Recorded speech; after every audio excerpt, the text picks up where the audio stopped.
ঈশ্বর ঈশ্বর পরমেশ্বর সচ্চিদানন্দ ঘন বিগ্রহ অনাদির আদি সর্বকারণের কারণ অনন্ত কোটি ব্রহ্মাণ্ডের অধিনায়ক নন্দনন্দন ব্রজেন্দ্র নন্দন ভগবান শ্রীকৃষ্ণের অসীম অনুকম্পায় অসীম কৃপায় এই শুভ মাসের শুভ দিনের শুভক্ষণে আমরা সকলে হরিকথা গুরুকথা ভাগবত কথা তথা ভাগবতীয় কথা শোনবার মানুষে উপনীত হয়েছে। মাসটা অত্যন্ত শুভ, সবাই জানি কি মাস? পুরুষোত্তম মাস। এই মাসের বিশেষ গুণ কি? ভালো করে মন দিয়ে শুনুন।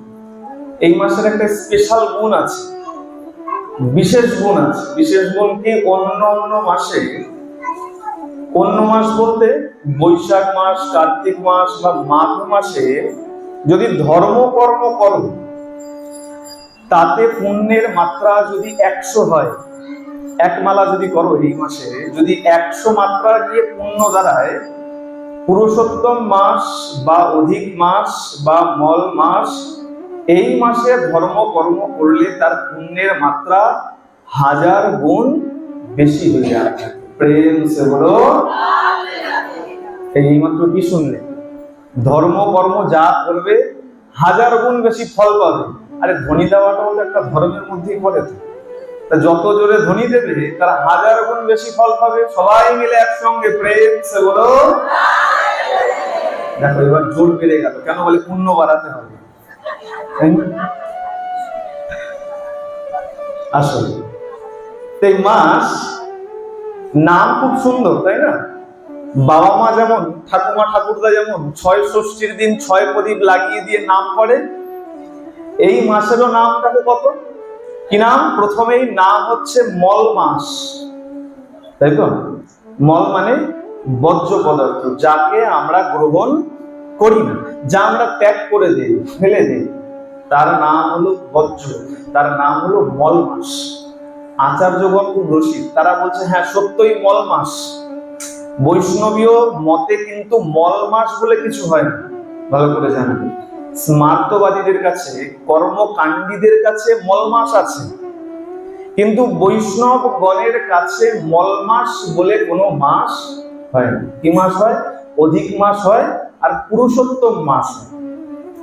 বৈষ্ণবীয়রা তারা কখনো মল মাস বলে না। আচার্যগণ বলছে হ্যাঁ তোমরা যে মল মাস নাম দিয়েছো এটা যথার্থ। কেন যথার্থ? এই মাসে সাধন ভজন এমন ভাবে করা উচিত যাতে আমাদের হৃদয়ের, আমাদের মনের যত মল আছে, যত কলুষতা আছে, সেটা যেন এই মাসে সম্পূর্ণরূপে বের করে দিতে পারি। এই কারণে তোমাদের দেওয়া নামটাও একদিক থেকে ঠিক মল মাস। আরেকটা নাম কি বলা হলো? অধিক মাস। অধিক মাস কেন? অধিক মাস কেন? ভালো করে শুনুন। অধিক মাস, অধিক মাসের কারণ, এর কারণটা আমি আগে বলে গিয়েছিলাম। নৃসিংহ চতুর্দশীর আস্বাদন যখন করেছিলাম তখন বলেছিলাম হিরণ্যকশিপুর বর চেয়েছিল ব্রহ্মার কাছে, অনেক কিছু চেয়ে তারপরে চিন্তা করে বর চেয়েছিল 12 মাসের 12 মাসে আমি মরবো না। এখন ভগবান যখন মারতে আসবে চিন্তা করছে 12 মাসে তো মরবে না, তাহলে মারবো কবে? ভগবান তাই 13 মাস সৃষ্টি করলেন। এটাই সেই 13 মাস। প্রতি 3 বছর পুরোপুরি নয়, ভালো করে জানবে। 3 বছর আমরা একটা স্বাভাবিক হিসাবে বলি যে 3 বছর পর পর আসে, 3 বছর পর পর নয়। তাহলে কত? 2.8, মানে 2 বছর 8 মাস। একদম নির্ধারিত একটা যে সংখ্যা সেটা হচ্ছে 2.71 মাস পরে মল মাস আসে। এবার 2.71 মানে আমরা কি করি? দশমিকের পরে যদি আমরা যাকে ভগ্নাংশ বলি, যদি 5-এর অতিরিক্ত হতে থাকে তখন আমরা তাকে পরবর্তী সংখ্যা ধরে নিই। 7-1 মানে সেটাকে 8 ধরে নিই। 2.71 মানে সেটাকে আমরা স্বাভাবিকভাবে 2.8 ধরে নিই, মানে 2 বছর 8 মাস পরে এই অধিক মাস আসে। কেন আসে সেটা বুঝতে হবে। চন্দ্রদেব চন্দ্রদেবের গতি আর সূর্যদেবের গতি সমান নয়। সূর্যদেব যেমন ছুটতে পারে, চন্দ্রদেব অত দ্রুত ছুটতে পারে না। সূর্যদেবের গতিতে বছর হয় 365 দিনে। আমি ভেতরে ঢুকছি না, এখানে অনেক হিসাব আছে, জ্যোতিষীয় হিসাব কি আছে, রাশির হিসাব আছে। 0 ডিগ্রি থেকে 12 ডিগ্রি অতিক্রম হলে পরে একটা রাশি পরিবর্তন হয়ে যায়। আর রাশি যখন পরিবর্তন হয়, এই রাশি পরিবর্তনের উপরে ভিত্তি করে সংক্রান্তি হয়। জ্যোতিষী অনেক গণনা আছে ভেতরে। তা সহজে শোনো, সূর্যদেবের 1 বছর হয় 365 দিনে, আর চন্দ্রদেবের বছর হয় 354 দিনে। কতদিন বললাম? 354 চন্দ্রদেব, আর সূর্যদেব হলেন 365 দিন। এবার বিয়োগ করো, কতদিন হচ্ছে? 11 দিন পুরো আসবে না, 10 দিন 27 ঘন্টা আর কিছু মিনিটের একটা ব্যবধান, ওই একই দশমিকের পরের ভগ্নাংশ। আমরা সোজা হিসাবে 11 দিন ধরে নিই। এবার 1 বছর যদি 11 দিন হয়, 2 বছরে 22 দিন। আমরা স্বাভাবিকভাবে আমাদের মাস গণনা করি 30 দিনে, মানে আমাদেরকে 30 দিন এসে দাঁড়াতে হবে। তাহলে 1 বছরে 11 দিন, 2 বছরে 22 দিন, 3 বছর পুরো হয়ে গেলে কিন্তু 33 দিন হয়ে যাবে, 30 দিনের অতিরিক্ত হয়ে যাবে। এই কারণে সংখ্যাটা এসে দাঁড়ালো 2.8, মানে 2 বছর 8 মাস পরে গিয়ে 30 দিনটা সম্পূর্ণ হয়। আর এই যে অতিরিক্ত মাসটা হলো, সময়টা হলো, এই কারণেই 1 চন্দ্র মাস অধিক মাস হিসাবে যোগ করা। যদি এটা না করা হতো তাহলে কি হতো বলো? যদি না করা হতো, এটা কেন করা হয়? চন্দ্রদেবের গতি আর সূর্যদেবের গতির মধ্যে একটা সমতা বিধান করার জন্য। দুজনের সময়টা যেন সমান এসে দাঁড়ায়, একটা সময় গিয়ে দুজনের যেন মাস বছরটা সমান, এটা বোঝাবার জন্য। যদি না করা হতো তাহলে কি হতো? তাহলে দেখা যেত 2 বছর বা ওই 3 বছর পর পর গিয়ে, এই কদিন আগে আমরা চন্দন যাত্রা পালন করেছি না, দেখা যেত চন্দন যাত্রার ওই বৈশাখ মাসে গরমের সময় পড়ছে না, কখন? হয়তো ঠান্ডার সময় গিয়ে পড়ে গেছে।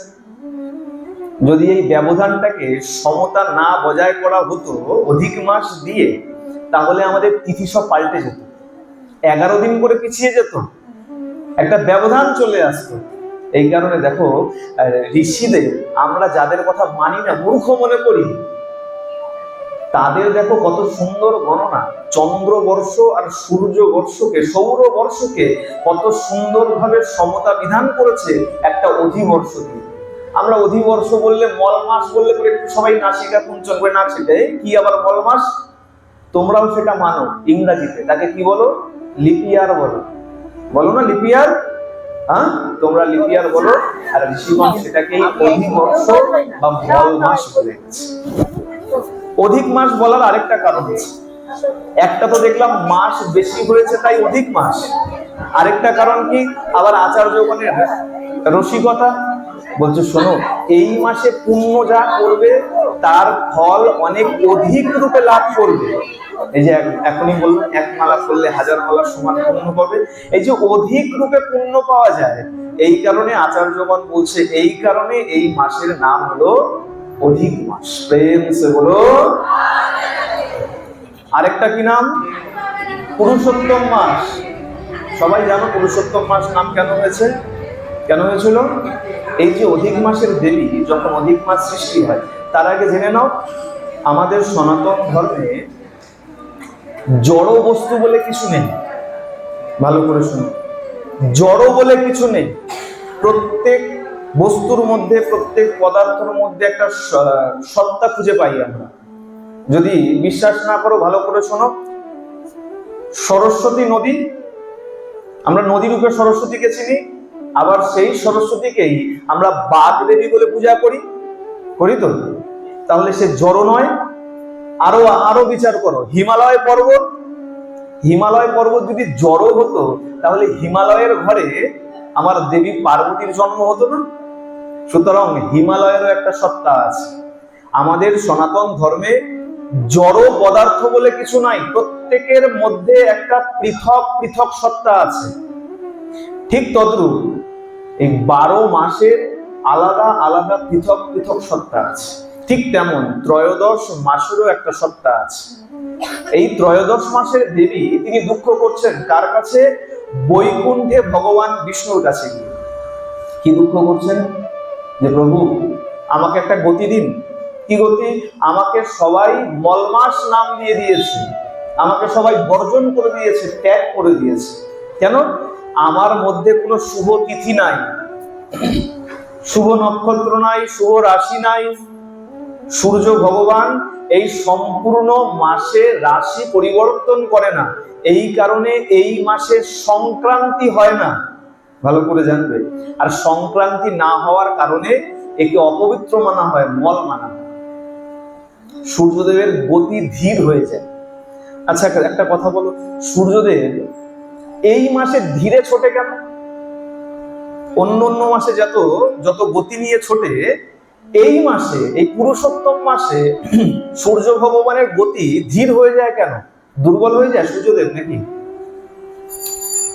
হয় না? অনেক সময় দেখো না, আমরা বলি না একাদশীর পরের দিন, দ্বাদশীর দিন, কালকে উপোস গেছে তো আর শরীর চলছে না। তা সূর্যদেবেরও কি এমন কিছু হয় যে গতি কমে যায়? কারণ আছে। এর কারণ কোথায় পাবে? আমাদের সনাতন ধর্মে পাবে, ঋষিরা বলেছে।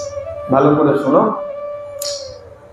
যখন এই দেবী গিয়ে, অধিক মাসের দেবী গিয়ে ভগবান বিষ্ণুর কাছে গিয়ে নিজের খেদোক্তি করতে লাগলেন, আমাকে সবাই পরিত্যক্ত করে দিয়েছে, বর্জ্য করে দিয়েছে, মল নাম দিয়ে দিয়েছে, আপনি কৃপা করুন, আমাকে একটা সদ্গতি প্রদান করুন।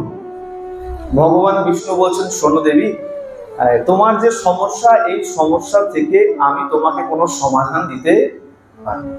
তাহলে বলে একজনই আছে, তিনি বলেন পরমেশ্বর ভগবান শ্রীকৃষ্ণ, যিনি অনন্ত কোটি ব্রহ্মাণ্ডের মালিক।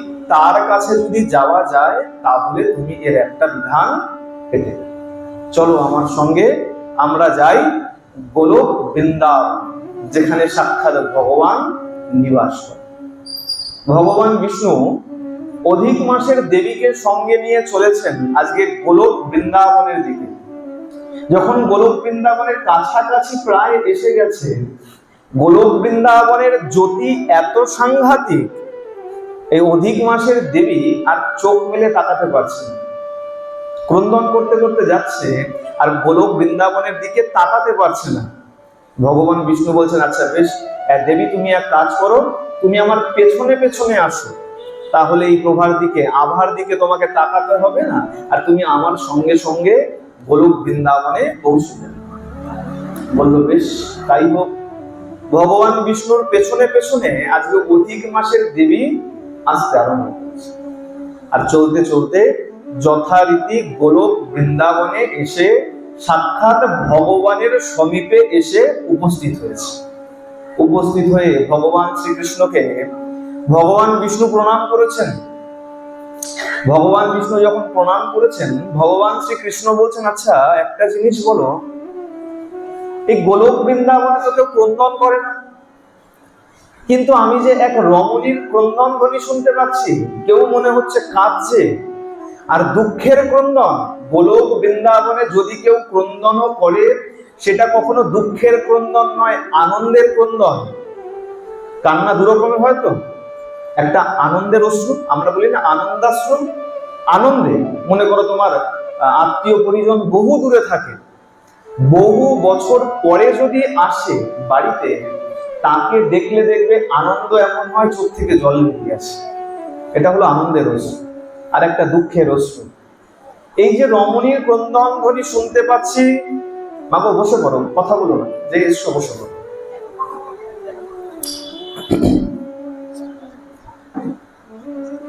এই যে ক্রন্দনের ধ্বনি, এটা যে দুঃখের ক্রন্দনের ধ্বনি, কে এমন ভাবে ক্রন্দন করছেন? যখনই জিজ্ঞাসা করেছেন, ভগবান বিষ্ণু কি করেছেন, এই যে পেছনে করে অধিক মাসের দেবীকে নিয়ে এসেছিলেন, ভগবান বিষ্ণু একটু সরে দাঁড়িয়েছে। আর যখনই সরে দাঁড়িয়েছেন, ভগবান শ্রীকৃষ্ণ অধিক মাসের দেবীকে দেখে নিয়েছে। আরে দেবী, কি ব্যাপার, তুমি এভাবে ক্রন্দন কেন করছো, কি পরিচয় তোমার? ভগবান যখন জিজ্ঞাসা করেছেন, অধিক মাসের দেবী তখন পরিচয় দিয়েছেন, আমি হলাম অধিক মাস, যাকে সবাই মল মাস বলে আখ্যায়িত করেছে। আমাদের কোনো শুভ তিথি নাই, শুভ যোগ নাই, যার জন্য সবাই আমাকে মল মাস বলছে। আমার কোনো স্বামী নাই, প্রত্যেক মাসের একজন করে অধিষ্ঠাত্রী দেবী দেবতা আছে, শুভ তিথি আছে, কিন্তু আমার মধ্যে কিচ্ছু নাই, আমার স্বামীও নাই। আর বলে যার মালিক নাই সংসারে, সে জানে তার কত দুঃখ আছে। ভগবানকে যখন বলেছে, ভগবান বলছেন, বেশ দেবী তুমি চুপ করো, ক্রন্দন থামাও, চুপ করো, আমি তোমার একটা ব্যবস্থা করছি। ভগবানও ব্যবস্থা করেছেন, খুব সুন্দর ব্যবস্থা করেছেন। কি ব্যবস্থা করেছেন? ভগবান এই অধিক মাসের দেবীকে বিবাহ করে নিয়েছে। আর বিবাহ যখন করে তখন কি হয় মায়েরা সবাই জানো, বিবাহ যখন হয় বাবার বাড়ির সারনেম সব বাদ পড়ে যায়। এখন যদি একটা হিড়িক এসছে, বাবার বাড়িটাও রাখবো আবার স্বামীর বাড়িটাও রাখবো, হ্যাঁ দুটোই রাখবো, বাদ কোনোটা দেবো, নিয়ে চলো, কোনো অসুবিধা নেই। কিন্তু জানবে এরও বৈজ্ঞানিক ব্যাখ্যা আছে। এই যে সারনেম চেঞ্জ বলা হয়, এরও একটা বৈজ্ঞানিক ব্যাখ্যা আছে, এমনি এমনি চেঞ্জ হয় না। যাই হোক, তখন সারনেম মানে টাইটেল চেঞ্জ হয়ে যায়। দাস, ভট্টাচার্য, চ্যাটার্জি, ব্যানার্জি যা ছিল সব পাল্টে গিয়ে স্বামীর যেটা থাকে সেটা জুড়ে যায়। আজকেও তাই হলো। আজকে কি হলো, ভগবান বললেন এই যে আমি তোমাকে স্বীকার করে নিলাম, আজ থেকে আমার নামে তুমি পরিচিতা হবে। আমার এক নাম পুরুষোত্তম, আজ থেকে তোমাকে এই জগতে সবাই পুরুষোত্তম মাস বলেই জানবে। বলিয়ে পুরুষোত্তম ভগবান কি, ভক্ত বৎসল ভগবান কি, প্রেম সে বলো। এই থেকে নাম হলো পুরুষোত্তম মাস। এখন নাম দিলেন, শুধু নাম দিলে তো হবে না। আরে শুধু নাম দিয়ে কোনো কাজ হয়? ভালো করে বিচার করো। এক ভিখারিনী, যাকে কাল পর্যন্ত তুমি ভিখারিনী বলে ভিক্ষা দিয়েছো, দূর দূর করে তাড়িয়ে দিয়েছো, আজকে যদি সেই ভিখারিনীর কোটিপতি ঘরে বিয়ে হয়ে যায়, তাকে আর ভিখারিনী বলবে? বলবে এই ভিখারিনী দিকে বলবে? সঙ্গে সঙ্গে কি হবে, যখনই বিবাহ হয়ে গেল, তার স্বামীর যে ব্যাংক ব্যালেন্স তার হয়ে গেল, তার স্বামীর যে 5 তলা বাড়ি তার হয়ে গেল, 4 চাকা গাড়ি তার হয়ে গেল, মানে সে আজকে ভিখারিনী থেকে মালকিন হয়ে গেল। ঠিক তদ্রূপ এতক্ষণ পর্যন্ত যাকে সবাই মলমাস বলে গণ্য করছিল, তুচ্ছ তাচ্ছিল্য করছিল, যেই মুহূর্তে ভগবান তাকে স্বীকার করে নিলেন, তার নাম তাকে দিলেন, আর বলে দিলেন আমার মধ্যে যা যা গুণাবলী আছে, আজ থেকে সেই সব গুণাবলী আমি তোমাকে অর্পণ করলাম। ঠিক তেমন ভিখারিনী থেকে যেমন সে মালকিন হয়ে গিয়েছে, ঠিক তদ্রূপ মলমাস থেকে সে আজকে পুরুষোত্তম মাস নামে আখ্যায়িত হয়েছে। সুতরাং পুরুষোত্তম মাস কিন্তু কোনো সামান্য মাস নয়। পুরুষোত্তম মাসের সামান্য ব্রত ভগবান একদম স্বচ্ছন্দে গ্রহণ করে থাকেন, কোনো দ্বিধা রাখেন না। সামান্য যদি পুণ্য করো, ভগবান একদম সোজা সাপটাভাবে সেটাকে গ্রহণ করে নেয়। এই কারণে বলা হয় পুরুষোত্তম মাসকে কেউ অবমাননা করবে না, ভালোই ব্রত করতে না পারো। এই পুরুষোত্তম মাসের আরেকটা নাম আছে, কি নাম বলো তো? আরেকটা নাম আছে পুরুষোত্তম মাস, কি নাম? মল মাস তো আমি বলে দিই, মল মাস, অধিক মাস, পুরুষোত্তম মাস। এই মাসের আরেকটা নাম হচ্ছে খর মাস। মাস খর, খর ঢয় শূন্য র লাগাবে না, তাহলে এবারে বিচুলি খড়কুটো হয়ে যাবে। বয় শূন্য র, খর মাস কেন বলা হয়? হ্যাঁ বলে বাবা নামই জানতাম না, তাহলে কেন বলা হয়, কি হয়েছে? আসো সেই কথা বলি। তার আগে কিছু বিধিবিধান বলে নিই। বিধিবিধান আমরা সবাই জানি, বিধিবিধান নিয়ে বেশি কিছু বলবো না, খালি সামান্য ভাবে শুনে নাও বিধিবিধান কি আছে। ব্রহ্ম মুহূর্তে স্নান, যেমন বৈশাখ মাসের একটা বিধান থাকে, কার্তিক মাস, মাঘ মাসে স্নানের যেমন বিশেষ মাহাত্ম্য আছে, এই পুরুষোত্তম মাসে অধিক মাসেও ব্রহ্ম মুহূর্তে স্নানের একটা বিশেষ মহিমা রয়েছে। দ্বিতীয় হলো দান। বৈশাখ মাসে দানের অনেক কথা বলেছে, এখন আর নতুন করে কোনো দানের প্রসঙ্গে আমি যাব। জলদান, ছত্রদান, পাদুকা দান আদি আদি বিভিন্ন রকম দ্রব্যের বিভিন্ন রকম দানের বিভিন্ন মহিমা আছে। এই মাসে যার যেমন সামর্থ্য অনুযায়ী দান করবে, দানের বিশেষ মাহাত্ম্য আছে। আর আরেকটা হচ্ছে দীপদান। এইমাত্র দেখলাম যেখানে মায়েরা দীপদান করছিলেন, দীপদানের বিশেষ মাহাত্ম্য আছে। তবে মনে রাখবে, সনাতন ধর্মে মোমবাতির কোনো জায়গা নেই। দীপদান তো দীপদানই করবে, মাটির প্রদীপ না পারলে ধাতব প্রদীপের উপযোগ করে নেবে, কিন্তু দীপদান কখনো মোমবাতি দিয়ে করবে না, আর তেল দিয়ে করবে না। একটাই তেল ব্যবহার করতে পারো, সেটা হলো তিল তেল। তিল তেলের অতিরিক্ত অন্য কোনো তেল ব্যবহার করবে না। ঘৃত পারলে পরে সব থেকে উত্তম, একান্ত ঘৃত না পারলে তিল তেল ব্যবহার করে নেবে। কিন্তু দীপদান বা ভগবানের আরতির সময় ভগবানের গৃহে প্রদীপ যখন জ্বালাবে, অন্য কোনো তেল ব্যবহার করা উচিত। আর কি আছে? আর এই মাসে 11 সংখ্যক তুলসী পত্র ভগবানকে অর্পণ করলে ভগবান অত্যন্ত খুশি হইয়া থাকে। আর এই মাসে মালা জপ যে যা করছো, মালা জপের সংখ্যা যদি আরো বর্ধন করা যায়, বাড়ানো যায়, তাহলেও ভগবান অতি বেশি প্রসন্ন হয়ে থাকে। 4 মালার জায়গায় 8 মালা করে নাও, এতে লাভ কার বেশি? একটু আগে বলেছিলাম 1 মালায় যদি 1000 মালা হয়, এবার হিসাব করে নাও, তাহলে 4-টা 8 করলে কত পূর্ণ হতে পারে। আর কি করা উচিত? এই মাসে 33 সংখ্যার, এই 33 সংখ্যা নিয়ে একটু বিস্তার বলবো, ভালো করে মন দিয়ে শুনবে। 33 সংখ্যার একটা বিশেষ মহিমা আছে। পুরাণের একটা কথা আসে, এক ঋষি, তার নাম আসে কৌশিক। এই কৌশিক ঋষির পুত্র হলেন মৈত্রেয়। এই কৌশিক ঋষি মৈত্রেয় তার পুত্রকে সঙ্গে নিয়ে আতপ চাল, শর্করা আর ঘৃত দিয়ে পিঠে বানিয়েছে। পিঠে বানিয়ে 33 সংখ্যক পিঠে ব্রাহ্মণদেরকে অর্পণ করেছিল। আর এই যে ব্রাহ্মণদের অর্পণ করেছিল, এই 33 সংখ্যক পিঠে অর্পণ করার দরুন তাদের দুজনারই ভগবত ধাম প্রাপ্ত হয়েছিল।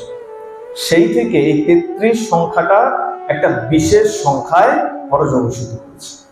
তাহলে কি করতে হবে? বলা হচ্ছে 33 সংখ্যাটাকে ভগবত সেবায় লাগিয়ে দাও। 33 সংখ্যক মালা জপ করব। আমরা যেমন 4 মালা, 8 মালা, 32 মালা এমন ভাবে জপ করি, এই মাসে 33 সংখ্যারও বিশেষ মহিমা থাকার কারণে 33 সংখ্যক মালাও জপ করা যেতে পারে। 33 সংখ্যক প্রদীপ অর্পণ করো। আমরা যেমন একটা প্রদীপ দেখাই ভগবানকে, এই মাসে তোমরা সংকল্প করে 33 সংখ্যক প্রদীপ তোমরা দেখাতে পারো। 33 সংখ্যক বিশেষ যে কোনো পুষ্প অর্পণ করতে পারো। 33 সংখ্যক বৈষ্ণবকে নিমন্ত্রণ করে বৈষ্ণব সেবা দিতে পারো। 33 সংখ্যক বৈষ্ণবকে বস্ত্র দান করতে পারো। সাধু গুরু বৈষ্ণবকে 33 সংখ্যক গীতা দান করতে পারো। আর 33 সংখ্যক আমলকি দিয়ে সেই আমলকির মালা করে ভগবানের গলায় সেই মালাও অর্পণ করতে পারো। এই 33 সংখ্যার এই বিশেষ মহিমা আছে। আর এই মল মাসের, অধিক মাসের, পুরুষোত্তম মাসে একটা বিশেষ টোটকা বলা যেতে পারে, ভগবানের বিশেষ কৃপা।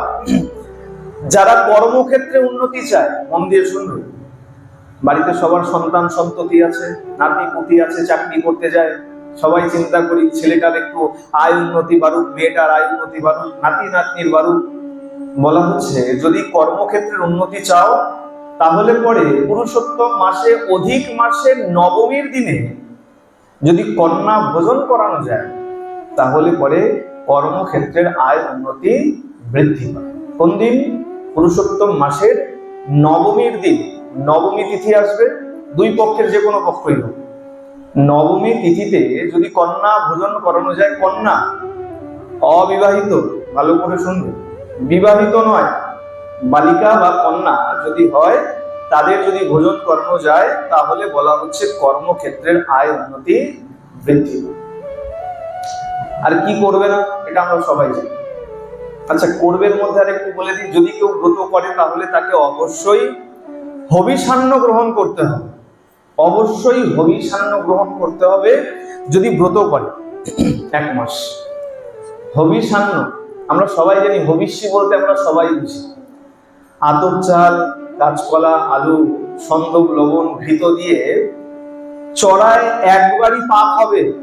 যদি অগ্নি থেকে নামিয়ে নিয়েছো আর তাতে যদি আর কিছু যোগ করে নিয়েছো তাহলে সেটা হবিষান্ন নয়। ভালো করে শুনবে, চড়া থেকে নামিয়ে নিলে, অগ্নিদেব থেকে নামিয়ে নিলে, এবার নামিয়ে দিয়ে মুখে দিয়ে দেখছো একটু লবণ কম মনে হচ্ছে, আবার একটু লবণ দিয়ে নিলে, কি ঘি কম মনে হচ্ছে, ঘি দিয়ে নিলে, তাহলে কিন্তু সেটা আর হবিষান্ন হলো না। হবিষান্ন চড়ু যতক্ষণ অগ্নিদেবের উপরে থাকবে ততক্ষণ তোমার যা মেশানোর তুমি মিশিয়ে না, মানে হবিষান্ন যা যা দিয়ে করা যায় তার মধ্যে যেটা প্রয়োজন তুমি মিশিয়ে নাও, কিন্তু অগ্নি থেকে নামাবার পরে তুমি তাতে কিন্তু অতিরিক্ত কিছু মেশাতে পারবে না ব্রত যদি করো।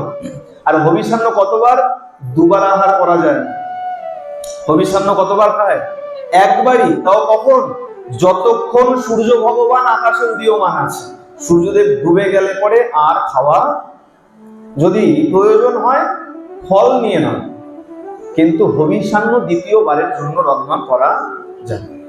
আর ব্রত করলে অবশ্যই শয্যা ত্যাগ করতে হবে, পরান্ন ত্যাগ করতে হবে, অপর বাড়ির অন্ন গ্রহণ করা যাবে না। এক বাবা প্রশ্ন করেছিল গতকাল আমাকে শিয়ালদায়, পরান্ন যদি কোনো বৈষ্ণব বাড়ির নিমন্ত্রণ হয়, বৈষ্ণব বাড়ি হলে অবশ্যই তুমি প্রসাদ পেতে পারো, কারণ বৈষ্ণব বাড়ি শুদ্ধ সাত্বিক ভাবে সব ব্যবস্থা করে।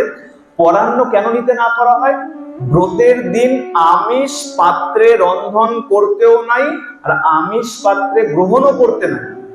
অপর বাড়িতে যদি গ্রহণ করতে যাও আর সে যদি আমিষ পাত্রে তোমাকে পাইয়ে দেয়, তুমি জানো না, তোমাকে আমিষ পাত্রে দিয়ে দিল বা আমিষ পাত্রে রান্না করে নিল, তাহলে কি হবে? অজান্তেও তোমার ব্রত নষ্ট হয়ে যাবে। এই কারণে বলা হয় পরান্নবাদ, অপর বাড়ির অন্ন বাদ। এগুলো কিন্তু মানতে যদি ব্রত করো। আর যারা ব্রত করনি তাদের জন্য কি? তাদের জন্য বিশেষ বিধান বলা হচ্ছে, যে কোনো একটা নিয়ম, একটা হোক, দুটো হোক, তিনটে হোক, সংকল্প করে সেই নিয়মটাকে পুরো মাস তোমাকে পালন করতে হবে। এই 33 সংখ্যক বললাম না, 33 সংখ্যক তুলসী অর্পণ করো, সহজলভ্য আছে, সহজ আছে, এমন কঠিন নাই। 33 সংখ্যক ভগবানকে দণ্ডবত প্রণাম লাগাও। এখন এটা অনেকে না করবে, আমি জানি, অনেকে বলবে বাবা কোমরের যা ব্যথা, হাঁটুর যা ব্যথা, আমাদের পক্ষে সম্ভব না। দণ্ডবত প্রণাম মায়েদের জন্য নয়, মায়েরা পঞ্চাঙ্গ প্রণাম করবে যদি পারো 33 সংখ্যক। যদি তা না পারো 33 সংখ্যক মন্দির পরিক্রমা লাগিয়ে নেবে। কি বললাম? 33 সংখ্যক মন্দির পরিক্রমা লাগিয়ে 33 বার মন্দির পরিক্রমা করে নাও, 33 বার। আরেকটা মজার কথা শোনো, 56 ভোগ দাও না, 56 ভোগ বাদ দিয়ে দাও। এই মাসে 33 রকম ব্যঞ্জন দিয়ে যদি ভগবানের সেবা করো, ভগবান বিশেষিত হইয়া থাকে। প্রেম সে বলো, 33 সংখ্যার বিশেষ মহিমা আছে। ঠিক আছে? কি কি করবে না, কি কি করবে না আমরা সবাই জানি। ঘর বাড়ি নতুন ভাবে বানানো আরম্ভ করবে না, ঘর বাড়ি বানানোর কাজে হাত দেবে না, সম্পত্তি ক্রয় বিক্রয় করবে না, নতুন ধন সম্পত্তি কোনো কিছুই কিনবে না, শুভ কর্ম সব বাদ। শুভ কর্ম মানে বিবাহ, মস্তক মুন্ডন, কর্ণ বেদ পর্যন্ত, পৈতা পর্যন্ত, উপনয়ন সংস্কার যাকে বলা হয়, একমাত্র সপিণ্ডকরণ তুমি করতে পারো। কোনটা করা যায়? সপিণ্ডকরণ। মনে করো এই মাসে যদি কেউ দেহত্যাগ করে, এখন তার শ্রাদ্ধ শান্তি না করে কি করবে? পরের মাসে যাবে না, এটার জন্য এর ছুট আছে, এটা করতে পারো। বিবাহ করা যাবে না, বিয়ে ঠিক, বিয়ের পাকা কথাও বলা যাবে না, বিবাহ তো দূরের কথা, বিবাহের জন্য যে কথা বলতে যাওয়া সেটাও কিন্তু এই মাসকে বর্জন রেখে করতে হবে। কেন? বলে এই মাসে যদি সম্পর্ক স্থাপন করো, সেই সম্পর্কে সারা জীবন তুমি সুখ পাবে না। এই মাসে যদি ঘর বাড়ি নির্মাণ করো, সেই ঘর বাড়িতে থেকে তুমি সারা জীবনের সুখ পাবে। এই কারণে এইসব মাসে এইসব কর্ম বাদ দিতে বলবো। ঠিক আছে? আর তো সব জানো, দিরাগমনও করতে নাই। ভালো করে শোনো, এই মাসের হয়তো আগের মাসে বিয়ে হয়েছে, অষ্টমঙ্গল আবার দিরাগমন এই মাসে পড়ে গেছে, বাদ হয়ে যাবে, চলবে না। দিরাগমনও এই মাসে সম্ভব। সুতরাং এইসব বিধিবিধান সবাই মেনে চলবে। কেন? জানবে ঋষিরা ছেলে খেলা হিসাবে কিন্তু এইসব বিধান দেয়নি, আমাদের মঙ্গলের কথা চিন্তা করেই কিন্তু এইসব বিধিবিধান দিয়েছে। তোমার বিজ্ঞান বলতে আসেনি এইসব কথা, তোমার বিজ্ঞান লিপিয়ার বলে ছেড়ে দিয়েছে। আমাদের ঋষির কোনো ঠেকা পড়েনি যে এক একটা করে ধরে ধরে বর্ণন করবে। কত সুন্দর চমৎকার বর্ণন করেছে দেখো, তার কারণ পর্যন্ত বলে দিয়েছে। হ্যাঁ দেখো, তোমার বিজ্ঞান কিন্তু বলেনি এই মাসের নাম খরমাস, বলেছে তোমার বিজ্ঞান? কোথাও শুনেছো? আমার ঋষিরা বলেছে এই মাসের নাম খরমাস। কেন খরমাস জানা আছে কারণ? নামটা কার কার জানা আছে খরমাস? কারো জানা নেই? ভালো করে শোনো, খর শব্দের অর্থ পরে বলবো, আগে শোনো। সূর্যদেব 7টা ঘোড়ায় করে এই সম্পূর্ণ পৃথিবী, সম্পূর্ণ ব্রহ্মাণ্ডকে বিচরণ করে। কটা ঘোড়া? 7টা ঘোড়া। 7টা ঘোড়ার নাম কি কি জানা আছে? এই 7টা ঘোড়ার নাম হচ্ছে গায়ত্রী, বৃহতি, উষ্ণী, জগতী, ত্রিষ্টুপ, অনুষ্টুপ আর পংক্তি। 7টা হলো? কেউ তো গুনুনি, গুনেছ? আচ্ছা, তাহলে গুনেছি যখন, তাহলে 7টাই হয়েছে। হয়েছে তো 7টা? না মা বলছে 5টা হয়েছে? তাই ভালো করে গুনো। আমি দেখো, আমি গোনাতে কিন্তু কাছে, আমি 2 দিয়ে 5 হয়ে যায়। ভালো করে গুনবে। কি কি বললাম? গায়ত্রী, বৃহতি, উষ্ণী, জগতী, ত্রিষ্টুপ, অনুষ্টুপ, পংক্তি। হলো 7টা হয়েছে তো? তাহলে সূর্যদেবের 7টাই ঘোড়া আছে। 7টা ঘোড়ায় রথ চালিত করে সূর্য ভগবান এই সম্পূর্ণ ব্রহ্মাণ্ডকে পরিভ্রমণ করে। এই 7টা ঘোড়া নিছক ঘোড়া নয়, আর একটু জেনে রাখো, এই 7টা ঘোড়ার যে নাম বললাম, এই 7টা ঘোড়া হলো আমার বেদের, আমাদের সনাতন ধর্মের বেদের 7 ছন্দ। গায়ত্রী ছন্দ নাম শোনোনি? গায়ত্রী ছন্দ শুনেছো তো? অনুষ্টুপ ছন্দ, ত্রিষ্টুপ ছন্দ নাম শোনোনি?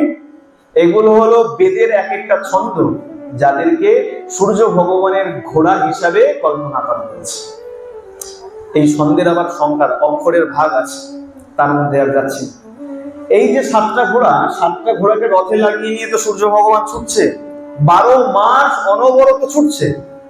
বলে না মায়ের কোনো ছুটির দিন থাকে না, সংসারে দেখো না, বলে বাবাদের ছুটির দিন থাকে, রবিবার হলো বাবারা একদম ফ্রি, বাজারটা কোন রকম করে দিয়ে আমাকে আর কিছু বলবে না, আজকে আমার ছুটির দিন। কিন্তু মায়ের ছুটি কবে? বলে মায়ের ছুটি নাই। মাসের 30 দিন, বছরে 365 দিন মা দৌড়েই চলেছে।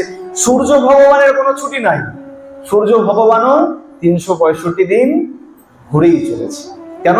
সূর্য ভগবান যদি থেমে যায়, সৃষ্টি নষ্ট হয়ে যায়। তাহলে আমার থামা চলবে না, সূর্য ভগবান ঘুরছে। আর সূর্য ভগবান কার উপরে ঘুরছে? রথের উপরে। রথ টানছে কারা? ওই 7 ঘোড়া রথ টানছে। 7 ঘোড়া যদি রথ টানে, তাহলে সূর্যদেবের সঙ্গে সঙ্গে 7 ঘোড়ারও সানডে বলে কোনো দিন নাই, ছুটেই চলেছে। এখন দেখতে দেখতে ত্রয়োদশ মাস এসে গেছে, এখন ঘোড়াদের মুখ তো কালো হয়ে গেছে। প্রভু, এক তো 12 মাসে একটাও ছুটি দাও না, 12 মাসে কোনো ছুটি নাই, আর তাতে আবার ত্রয়োদশ মাস, আমাদের পক্ষে সম্ভব নয়। আমরা বড় ক্লান্ত পরিশ্রান্ত হয়ে গেছি, একটু বিশ্রাম নিতে দিন, না হলে পরে আমরাও গোবিন্দায় নম হয়ে যাব, কৃপা করুন। যখন বলেছে সূর্য ভগবানের কাছে, সূর্য ভগবান চিন্তা করছেন সত্যই তো, সারা বছর খাটছে, যদি একটু ছুটি না দেন তাহলে পরে কি করে হয়? আর বেচারাদের মুখ দেখলে পরে বড় করুণ লাগছে, কিন্তু করবো তো করবো কি, কি করে ছুটি দেবো? ছুটি দিলে পরে আমি ছুটবো কাকে নিয়ে? এই চিন্তা করতে করতে এক পুকুরের পাশ দিয়ে যাচ্ছিলেন সূর্য ভগবান।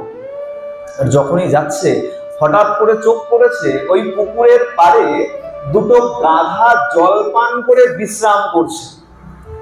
যেই 2 গাধাকে দেখেছে সূর্য ভগবানের মাথায় তৎক্ষণাৎ বুদ্ধি এঁটে গেছে, বেশ তাহলে এক কাজ করি, আমার 7 ঘোড়াকে একটু বিশ্রাম নিতে পুকুর পাড়ে ছেড়ে দেই, আর ওই যে 2 গাধা, ওই 2 গাধাকে আমার ঘোড়ার সঙ্গে, আমার রথের সঙ্গে জুড়ে দিই। যেমন চিন্তন তেমন কাজ। কি করেছেন? 7 ঘোড়াকে ছেড়ে দিয়েছেন, নে তোরা এখানে জল খা, বিশ্রাম কর, এই সম্পূর্ণ অধিক মাস তোদের দিলাম বিশ্রাম করার জন্য। আর ওই 2 গাধাকে রথের সঙ্গে জুড়ে নিলেন, বলল চল এই 1 মাস তোরা আমাকে নিয়ে এই ব্রহ্মাণ্ড পর্যবেক্ষণ কর, ব্রহ্মাণ্ড ঘোর। এখন দেখো, ঘোড়া যেমন ছুটতে পারে, গাধা কি ছুটতে পারে? ঘোড়ার মতন গতি আছে গাধার? এখন ঘোড়ার পরিবর্তে গাধা যেহেতু লাগিয়ে নিয়েছে, সূর্যদেবের গতি ধীমে হয়ে গেছে, গতি ধীর হয়ে গেছে, আগের মতন গতি কিন্তু নাই।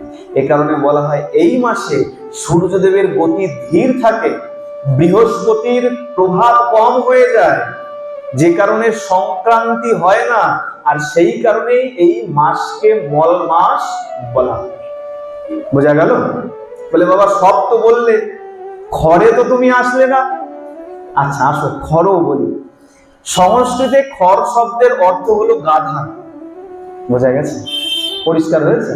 কেন খরমাস বলে? যেহেতু সূর্য ভগবান রথে ঘোড়ার পরিবর্তে গাধা জুড়ে নেয়, আর সংস্কৃতে গাধাকে যেহেতু খড় বলা হয়, গাধার রথে যেহেতু চড়ে বেড়ায়, এই কারণে এই অধিক মাসের আরেক নাম হয়েছে খরমাস। বোঝা গেছে? এই খরমাস আমার নন বেঙ্গলি বাবা মায়েদের মধ্যে খুব চলে, কিন্তু আমাদের মধ্যে এই নামটা বেশি চলে না। আমরা মল মাস, অধিক মাস, পুরুষোত্তম মাস পর্যন্ত ঠিক আছে। সুতরাং একে একে তার অনেকগুলো নাম হয়েছে। ভগবান কৃপা করেছে, আর ভগবান যখন তার নিজের সব গুণ এই দেবীকে অর্পণ করেছে, সেখানে এই মাসকে কখনো অগ্রাহ্য করা উচিত, সবসময় গ্রহণ করতে হবে এই মাসকে। আর এই মাসে চেষ্টা করতে হবে যতদূর সম্ভব ধর্ম কর্ম পুণ্যের কাজ করা। প্রেম সে বলো, আর একটু জোরে তো বলো। সবাই শুনছে, 1000 গুণ বেশি পাবে। আমি চাইছি সবার হাজারে হাজারে 10,000 হয়ে যায়, আর ততই কম কম ধ্বনি দেয়। সবাই মিলে একসঙ্গে প্রেম সে বলো। মোটামুটি 10,000-এর কোটা পার হয়ে গেছে। আরে আমি বলিনি, ভগবান যখন কৃপা করেছে, আমার কথা মিথ্যা হবে না, পুরুষোত্তম ভগবানের কথা তো মিথ্যা হবে না। আর পুরুষোত্তম মাসেই যখন আমরা ধ্বনি দিচ্ছি, নিশ্চয়ই আমাদের ঝোলাতেও পুণ্য জমা হবে হবে হবে। আর বলা হয় এই মাসে যত সম্ভব ভগবত কথা, শাস্ত্রীয় আলাপ আলোচনা যতদূর সম্ভব শ্রবণ এবং পঠন করবে। শুনতে গেলে খুব ভালো, শুনতে যদি নাও যেতে পারো, তুমি বাড়িতে বসে কোনো শাস্ত্র গ্রন্থ খুলে নিজে পড়তে আরম্ভ করবে। এটাতেও কি হয় বলে, এতেও পুণ্য হয়। আর এই মাসের একটা বড় মহিমা আছে, সংক্ষেপে বলবো মহিমা। সবাই জানো, আগেই বলে দিই, নতুন কিছু শোনাচ্ছি না, কিন্তু তার মধ্যেও কিছু নতুন শোনাবো। হ্যাঁ, ভালো করে মন দিয়ে শুনবে। তারা বিশেষ করে শুনবে যারা দ্রৌপদীকে নিয়ে নিন্দামন্দ করো, দ্রৌপদীর চরিত্রে কালিমা লেপন করতে চাও, তারা কান খুলে শুনবে, ভালো করে শুনবে। আর বাকিরাও শুনবে, যাতে অপরে নিন্দামন্দ করলে তাদের মুখে ঝামা বসে দিতে পারে। সনাতন ধর্ম নিছক কোনো ছেলে খেলার ধর্ম নয়, প্রত্যেকের পিছনে একটা যুক্তি আছে। যখন পঞ্চপাণ্ডব মন দিয়ে শুনবে, আমি একটু দ্রুত গতিতে শুনবো, 5 মিনিটের মধ্যে সম্পূর্ণ বলা সম্ভব নয়, যতটুকু সম্ভব উচিত ততটুকুই বলবো, যতটুকু জানো আর বিস্তর যাবো। পঞ্চপাণ্ডব বনবাস যখন করছে, এক সময় মাধব গিয়ে উপস্থিত হয়েছে। মাধবকে যখনই দেখেছে, মাধব পঞ্চপাণ্ডবের দুঃখ দুর্দশা, পিসি কুন্তির দুঃখ দুর্দশা, প্রিয় সখী দ্রৌপদীর দুঃখ দুর্দশা দেখে এত ক্রোধান্বিত হয়েছেন, তিনি চিৎকার করে বলে উঠেছেন, আমি এখনই দুর্যোধনকে বধ করে তার রাজ্য আমি এখনই তোমাদের অর্পণ করব। যখনই সক্রোধে বলে উঠেছে, পঞ্চপাণ্ডব তাড়াতাড়ি মাধবকে ধরে শান্ত করেছে, শান্ত করে নিয়েছে। মাধবকে শান্ত করে পঞ্চপাণ্ডব জিজ্ঞাসা করছেন, মাধব একটা কথা বলো, এই দুর্যোধনকে বধের চিন্তা মাথা থেকে ফেলে দাও, ভুলে যাও, কিন্তু একটা কথা বলো, যার নাম উচ্চারণ করলে এক থেকে এক বড় বাধা বিপত্তি দূরে চলে যায়, যার নাম উচ্চারণ করলে, আর সেই মাধবের সঙ্গে আমরা আছি, আর তদ সত্ত্বেও আমাদের জীবনে কেন এত দুঃখ দুর্দশা, এত কাঠিন্যতা? যার নাম নিলে সব বাধা বিপত্তি দূর হয়ে যায়, সেখানে সেই মাধব আমাদের সঙ্গে আছে, তারপরেও আমাদের কেন এত দুঃখ দুর্দশা? মাধব বলছে, শোনো, আমার ভক্তি করলে আমার ভক্ত হবে, এটা অবশ্যই, সারা বছর ভক্তি করলে খুব ভালো কথা, কিন্তু ভুল করে যদি সে পুরুষোত্তম মাসকে অবমাননা করে নেয়, পুরুষোত্তম মাসকে ত্যাগ করে দেয়, তাহলে সে কখনো আমার উত্তম ভক্ত হতে পারে। উল্টো বিপরীতে, যদি কেউ সারা বছর ধর্মকর্ম নাও করে, কিন্তু সে যদি পুরুষোত্তম মাস বিধিবৎ ব্রত পালন করে নেয় ভক্তি সহকারে, তাহলেও সে আমার অত্যন্ত প্রিয় ভক্ত হয়ে থাকে। তোমরা আমার প্রিয় অবশ্যই, কিন্তু তোমরা এ যাবৎ কাল পর্যন্ত কখনো পুরুষোত্তম ব্রত পালন করো। যেই মাত্র বলেছে, পঞ্চপাণ্ডব বলছে, মাধব একটা কথা বলো, পুরুষোত্তম মাসটা আবার কি? এ তো আমরা প্রথম শুনলাম, জানতামই না আমরা, এর কারণই বা কি, আর কি এমন ব্রত আছে? মাধব বলছে, শোনো, এ শুধু তোমাদের জন্য নয়, তোমাদের মধ্যে একজন এই মাসের অবমাননা করেছে। আচ্ছা, আমরা তো জানতামই না, সেখানে আমাদের মধ্যে কে অবমাননা করলো? ভগবান তখন বলছেন, আর অন্য কেউ নয়, দ্রৌপদী এই মাসের অবমাননা করেছে। এই দ্রৌপদীকে অনেক গ্রন্থে, অনেক শাস্ত্রে অনেক রকমের মত আছে, তবে বহুল প্রামাণিকতার সঙ্গে যেটাকে স্বীকার করে নেওয়া হয় সেটা হচ্ছে, এই দ্রৌপদী হলো দেবরাজ ইন্দ্রের পত্নী শচীর অবতার।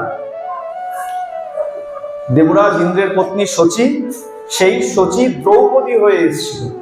এখানেও কারণ আছে, ভালো করে মন দিয়ে শুনবে। যারা দ্রৌপদীকে নিয়ে নিন্দা মন্দ করে, পঞ্চস্বামী যারা এই বিষয়কে নিয়ে নিন্দা করে, মন দিয়ে শোনো। আমাদের বেদে এক ঋষির নাম পাওয়া যায়, তার নাম ত্বষ্টা। তয় বয় শয় টয় আকা, ত্বষ্টা। এই ত্বষ্টা ঋষির এক পুত্র ছিল, তার নাম ত্রিশিরা। এই ত্রিশিরা এক সময় তপস্যায় বসেন, কঠোর তপস্যা করতে আরম্ভ করেন। আর যখনই তপস্যা আরম্ভ করেছেন, কঠোর তপস্যা, দেবরাজ ইন্দ্র ভয় পেয়ে গেছে। আমরা দেখেছি পুরনো ইতিহাসের পাতায়, যে যখন তপস্যা করেছে, দেবরাজ ইন্দ্র আগে ভয় পেয়ে গেছে। সিংহাসনের ভয়, চেয়ারের ভয়, গদির ভয়। দেবরাজ ইন্দ্র কি করেছেন? দেবরাজ ইন্দ্র গিয়ে ওই ত্রিশিরাকে বধ করে দিয়েছে, হত্যা করে দিয়েছে। মন দিয়ে শুনবে, এখান থেকে অনেক কিছু নতুন জানতে পারবে। যখন বধ করে দিয়েছে, হত্যা করে দিয়েছে, ব্রহ্মহত্যার পাপ লেগে গেছে, নিস্তেজ হয়ে গেছে। তার যত তেজ ছিল, সেই তেজ সব নষ্ট হয়ে গেছে, নিস্তেজ হয়ে গেছে। দেবরাজ ইন্দ্রের তেজ ধর্মরাজের কাছে গিয়ে গচ্ছিত হয়ে গেছে। কার কাছে? কার কাছে? ধর্মরাজের কাছে। কার তেজ? দেবরাজ ইন্দ্রের তেজ ধর্মরাজের কাছে গিয়ে গচ্ছিত হয়ে গেল। দ্বিতীয়বার এই যে ত্রিশিরা ঋষির পিতা ত্বষ্টা ঋষি, তিনি কি করলেন? বৃত্রাসুর নামে এক অসুরকে প্রেরণ করলেন দেবরাজ ইন্দ্রকে বধ করবার জন্য। যখন পাঠিয়েছে, দেবরাজ ইন্দ্র সেই অসুরকেও বধ করে দিয়েছে। আবার পাপ লেগেছে। এইবার যখন পাপ লাগলো, দেবরাজ ইন্দ্র বলহীন হয়ে পড়ল। মানে দেবরাজের মধ্যে আর কোনো শক্তি নাই, বল নাই। তাহলে এই বল গেল কোথায়? এই বল সব বায়ুদেব, পবনদেবের কাছে গিয়ে গচ্ছিত হয়ে গেল। কার কাছে? পবনদেব, বায়ুদেবের কাছে গিয়ে দেবরাজ ইন্দ্রের বল গচ্ছিত হয়ে গেল। এই দেবরাজ ইন্দ্রই পরবর্তীতে এক সময় গৌতম ঋষির পত্নী অহল্যাকে উপভোগ করতে গিয়ে গৌতম ঋষির অভিশাপ প্রাপ্ত হয়েছিল। অভিশাপের ফলে দেবরাজ ইন্দ্রের রূপ নষ্ট হয়ে যায়। কি নষ্ট?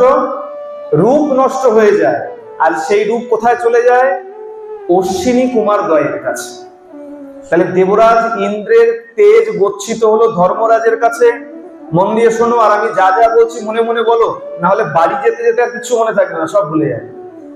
দেবরাজ ইন্দ্রের তেজ গচ্ছিত হয়েছিল ধর্মরাজের কাছে। দেবরাজ ইন্দ্রের বল গচ্ছিত হয়েছিল বায়ু ভগবানের কাছে।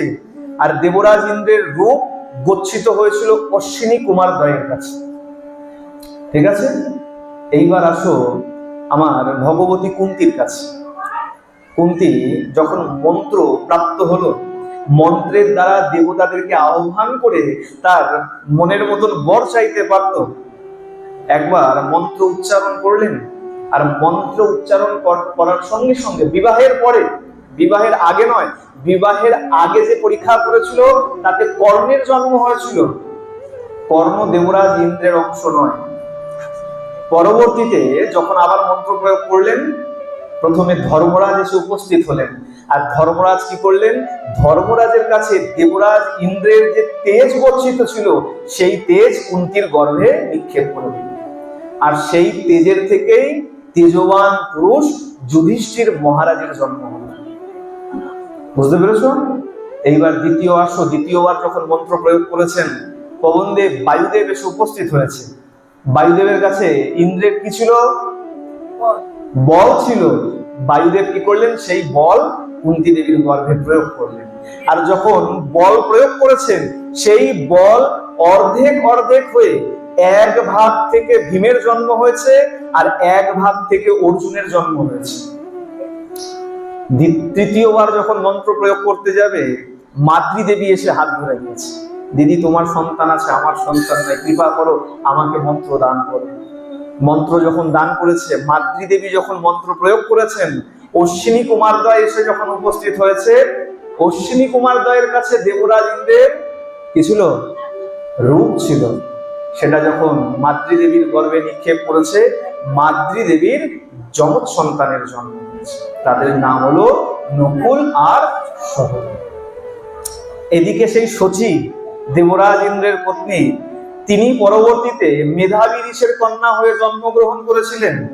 মেধাবী ঋষি তপস্যায় এত ব্যস্ত ছিল, নিজের কন্যা যে বিবাহযোগ্যা হয়ে গেছে সেদিকে চিন্তা নাই। তপস্যা করতে করতে তার দেহান্ত হয়ে গেছে। এদিকে কন্যা পড়ে গেছেন বিপাকে। পিতা নাই, স্বামী নাই, ভাই নাই, সংসারে আমাকে পালনকর্তা কেউ নাই, কি করব? দুর্বাসা ঋষি এসে উপস্থিত হয়েছে। কেন? দুর্বাসা ঋষি ছিলেন মেধাবী ঋষির পরম মিত্র, বন্ধু ছিলেন। দুর্বাসা ঋষি যখন এসছে, দুর্বাসা ঋষি এসে কন্যাকে উপদেশ করেছে, আজ থেকে 3 মাস পরে পুরুষোত্তম মাস আসবে, অধিক মাস আসবে, মল মাস আসবে। এই মাসের ব্রত যদি তুমি পালন করো তাহলে উত্তম বর পাবে। সেই কন্যা বলছে, ঋষি আপনি কি আমাকে মূর্খ মনে করেছেন? আমি ব্রাহ্মণ ঘরের কন্যা, আমিও জানি এটা যে মল মাস, এই মাসে কোনো ব্রত হয় না। আপনি আমাকে বোকা বানানোর চেষ্টা করছেন। যখন মল মাস বলে উপহাস করেছে, পরিহাস করেছে, অপমানিত করেছে এই পুরুষোত্তম মাসকে, দুর্বাসা ঋষি যিনি অভিশাপ দিয়ে দেন সামান্যতে, দুর্বাসা ঋষি নিজের রাগকে নিজের নিয়ন্ত্রণে করে দিলেন। বললেন, শোনো কন্যা, তুমি আমার কন্যার ন্যায়। কেন? আমার মিত্রের কন্যা, সুতরাং তুমি আমার কন্যার ন্যায়, আমি তোমাকে অভিশাপ দেবো না। কিন্তু শোনো, এই যে পুরুষোত্তম মাসের অবমাননা করলে, এই পাপের ফল তোমাকে ভোগ করতে বলে চলে গেছে। কন্যা চিন্তা করছে, ঋষি আসলো, চলে তো গেল, কিন্তু আমাকে তো কোনো আশীর্বাদ করলেন না, কি করব? অনেক চিন্তা করে দেবাদিদেব মহাদেবের তপস্যা করলেন, কঠোর তপস্যা করলেন। কঠোর তপস্যা যখন করেছে দেবাদিদেব মহাদেব, তিনি তো আশুতোষ, অল্পেই তুষ্ট হয়ে যায়। কঠোর তপস্যায় তুষ্ট হয়ে মহাদেব সেখানে এসে প্রকট হয়ে গেছে। বলিয়ে শিব শঙ্কর ভোলানাথ কি। মহাদেব যখনই এসছেন, এসে বললেন, তোমার তপস্যায় আমি তুষ্ট হয়েছি, বর চাও। ভগবানকে হঠাৎ করে যদি সামনে পেয়ে যাও, ধৈর্য কার কার থাকবে? কার ধৈর্য থাকবে? ধৈর্যের বাঁধ ভেঙে যাবে। আজকে কন্যারও ধৈর্যের বাঁধ ভেঙে গেছে। যেই মাত্র মহাদেবকে সামনে রেখেছেন, অধৈর্য হয়ে গিয়ে বলে বসেছেন, আমাকে উত্তম পতি দান করুন, আমার পতি যেন অতি উত্তম হয়, সৎ চরিত্রবান হয়, যত তাড়াতাড়ি সম্ভব আমাকে একটা বরদান করুন, ভালো বর দেবেন, খারাপ যেন না হয়, উত্তম বরদান করুন। বলে যখন চুপ করেছে, আমার দেবাদিদেব মহাদেব বলেছেন, যাও, তথাস্তু, তুমি যেমন চেয়েছো তেমনি তুমি পঞ্চস্বামী লাভ করো। যেই বলে দিয়েছেন পঞ্চস্বামী, কি প্রভু, আপনি কি বর দিলেন? আমি এক কন্যা পঞ্চস্বামী যদি গ্রহণ করি, আমার তো নিন্দা হয়ে যাবে, নিন্দা মন্দ করবে সমাজ, তুলোটা বলবে। বলে, দেখো না, আমি কি করব? তুমি 5 স্বামী চেয়েছো। অধৈর্য হয়ে গিয়ে 5 বার বলে দিয়েছিল, বর চাই, বর দাও, উত্তম বর দাও, একে একে 5 বার বলে দিয়েছে। মহাদেবের মনের ভাব যেন মনে করো এরকম, মহাদেব যেন সেই কন্যাকে বলতে চাইছে আমি কি কানে কম শুনি, তুমি একবার বললে কি আমি শুনতাম না, 5 বার বলে দিয়েছো, আর তুমি যেমন 5 বার চেয়েছো আমি তোমাকে বর দিয়ে দিয়েছি, বর অনুযায়ী পঞ্চস্বামী। সেই কন্যাই পরবর্তী জীবনে দ্রৌপদী হয়ে এসে জন্মগ্রহণ করেছে। এবার 2 এ 2 4 করো, আর মনের মধ্যে যত কথা কুকথা আছে সেগুলোকে সব দূরে ফেলো। সেই কন্যাই যোগ্য ভূমি থেকে জন্মগ্রহণ করলেন, কোন মায়ের পেট থেকে জন্মগ্রহণ করেনি। সুতরাং দ্রৌপদীর চরিত্র নিয়ে কালিমা লেপন করতে যাওয়ার আগে 5 বারের জায়গায় 100 বার ভাববে, যার জন্য তার নাম ছিল যাজ্ঞসেনী। বাচ্চা হয়ে জন্মায়নি, পুরো যৌবন নিয়ে যোগ্য ভূমি থেকে উঠে এসেছিলেন। ধ্রুপদ রাজের কন্যা, তাই তার নাম হয়েছিল দ্রৌপদী। পাঞ্চাল রাজ্যের কন্যা, তাই তার নাম হয়েছিল পাঞ্চালী আদি আদি। আর সেই দ্রৌপদী, সেই শচী দ্রৌপদী হয়ে আসলেন। আর সেই দেবরাজ ইন্দ্র আজকে 5 ভাগে পঞ্চ পাণ্ডব হয়ে এসেছিলেন। এ কারণেই পঞ্চ পাণ্ডবের আর বাকিদের সঙ্গে বিবাহ হয়নি, ওই দ্রৌপদীর সঙ্গেই বিবাহ হয়েছে। সুতরাং সনাতন ধর্ম সম্পূর্ণ জেনে তারপরে বলা উচিত। একটুখানি জানলাম আর সেটাকে নিয়ে একদম চারিদিকে যা মন হলো ছড়িয়ে দিলাম, এটা কদাপি কখনো করা উচিত নয়। মাধব বললেন, শোনো, এই যে দ্রৌপদী অপরাধ করেছিল, সেই অপরাধের ভোগ এখন তোমরা সবাই ভোগ করছো। তোমরাও পালন করনি, দ্রৌপদী অপমাননা করেছিল। যাক, এর বিধান কি? আগামীতে যে পুরুষোত্তম মাস আসছে, তোমরা সেই পুরুষোত্তম মাসে পুরুষোত্তম ব্রত পালন করো। আর সেই ব্রত পালন করলে তোমাদের এই সব দুঃখ কষ্ট সব দূরীভূত হবে। যথারীতি পঞ্চপাণ্ডব, পিসি কুন্তী এবং দ্রৌপদী সবাই পরবর্তী পুরুষোত্তম ব্রত বিধিবৎ ভক্তি সহকারে পালন করে। আর এর পরপরই 14 বছরের সেই বনবাস সময় অতিবাহিত হয়ে যায়। আর তারপরে গিয়ে তারা তাদের হারানো রাজ্য ফিরে পায়, জয়ী হয় এবং হারানো রাজ্য ফিরে পায়। সুতরাং পুরুষোত্তম মাসের এত দূর পর্যন্ত মহিমা আছে। সবাই চেষ্টা করবে। বিধিবৎ ব্রত পালন করা আমাদের মতন গৃহীদের পক্ষে সম্ভব নয়। সোজা কথা শোনো, এই 1 মাস অবিষণ্ণ শয্যা ত্যাগ, কারো বাড়িতে যাওয়া যাবে না, কোথাও খাওয়া যাবে না, এইসব করলে পরে সংসারী মানুষের পক্ষে একটু কঠিন আছে। তাহলে কি করবে? কোনো একটা নিয়ম পালন করে নাও, 2টো নিয়ম মেনে নাও, 3টে নিয়ম মেনে নাও, যার যে কটা সম্ভব হবে সেই কটা নিয়মকে এই সম্পূর্ণ মাস পালন করো, 30টা দিন পালন করো। এখন অনেকে বলবে, বাবা ইতিমধ্যে আমরা 3-4 দিন পার করে চলে এসেছি, তাহলে কি করব? আজকে বাড়িতে যাও, আর বাড়িতে গিয়ে সকালবেলা ব্রহ্ম মুহূর্তে স্নান করে ভগবানের সামনে হাত জোড় করে দাঁড়িয়ে যাও যে, প্রভু, জানতাম না 3-4টে দিন চলে গেছে, আমিও ভুলে যাই, তুমিও ভুলে যাও। আজকের থেকে আমি সংকল্প নিচ্ছি যে তোমাকে 33টা ফুল দেবো, 33টা তুলসী পাতা দেবো, কি 33 বার প্রণাম করব। এই সূত্রে আমি আজকে থেকে সংকল্প করছি, আগামী দিন কটা আমি এই সংকল্প মতোই কাজ করব।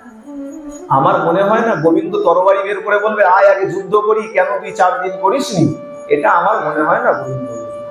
সুতরাং যার যে কটা বিধান সম্ভব হবে অবশ্যই কোনো একটা নিয়ম অবশ্যই পালন করবে।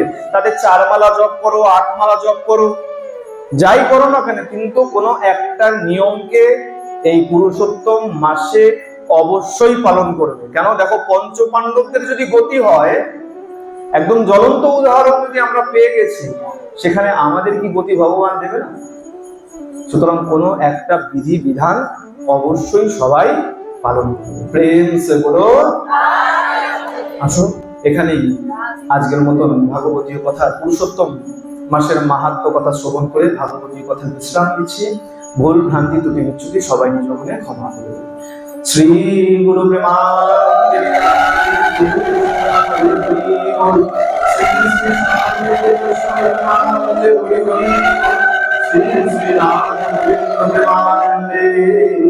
হরি হরি।